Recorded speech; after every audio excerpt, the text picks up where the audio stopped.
Hello everyone, welcome to cooking house YouTube channel. તો આજે હું તમારી જોડે શેર કરીશ એકદમ ટેસ્ટી અને ક્રિસ્પી એવા બ્રેડ પકોડા બનાવવાની રેસીપી।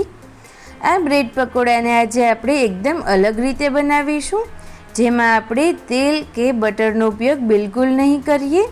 અને જે રેગ્યુલર બ્રેડ પકોડા તેલમાં તળીને બનતા હોય છે, તો આજે આપણે તેલમાં તળિયા વગરના બનાવીશું, જે ટેસ્ટની સાથે સાથે એકદમ હેલ્ધી પણ બની રહેશે। તો આ વિડીયો એન્ડ સુધી જોઈ અને તમે ઘરે આ રીતે તો જરૂરથી ટ્રાય કરજો।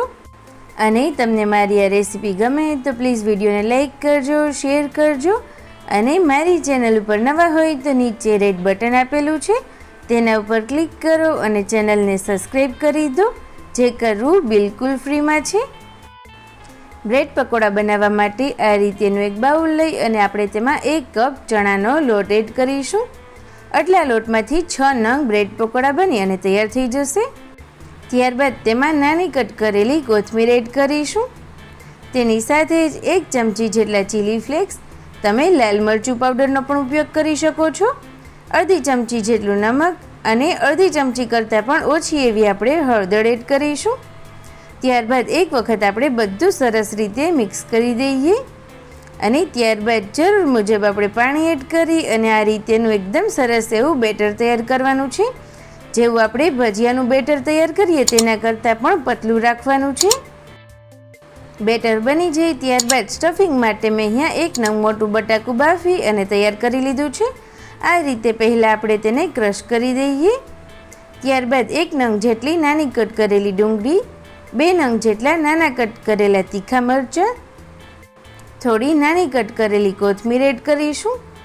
ત્યારબાદ હવે તેમાં મસાલાઓ એડ કરીએ।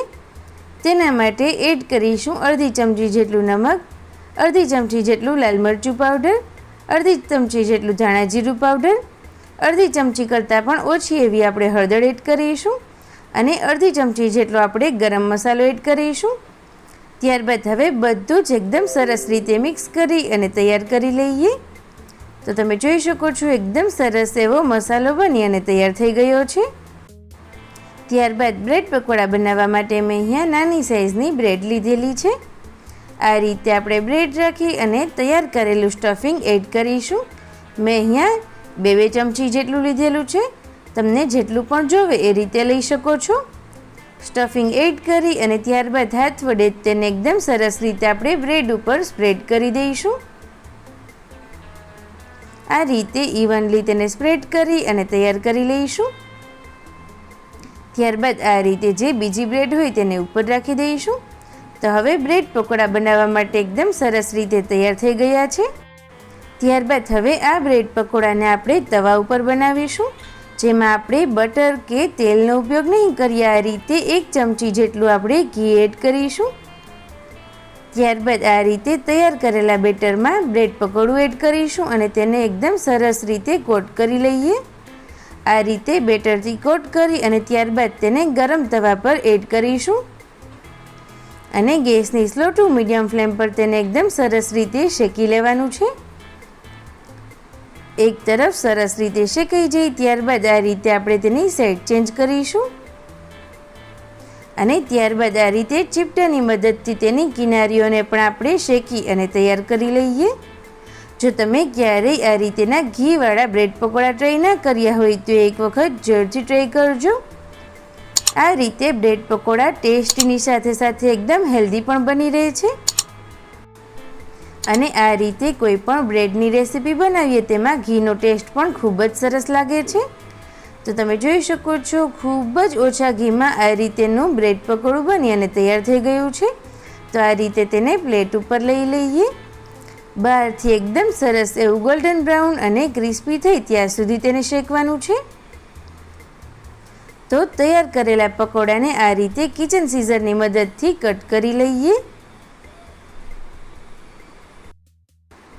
તો જોતાં જ ખાવાનું મન થઈ જાય એવા બ્રેડ પકોડા બની અને એકદમ સરસ રીતે તૈયાર થઈ ગયા છે, જેને તમે ચાય, ટમેટો કેચઅપ કે કોઈ પણ ચટણી જોડે સર્વ કરશો ખૂબ જ સરસ લાગશે।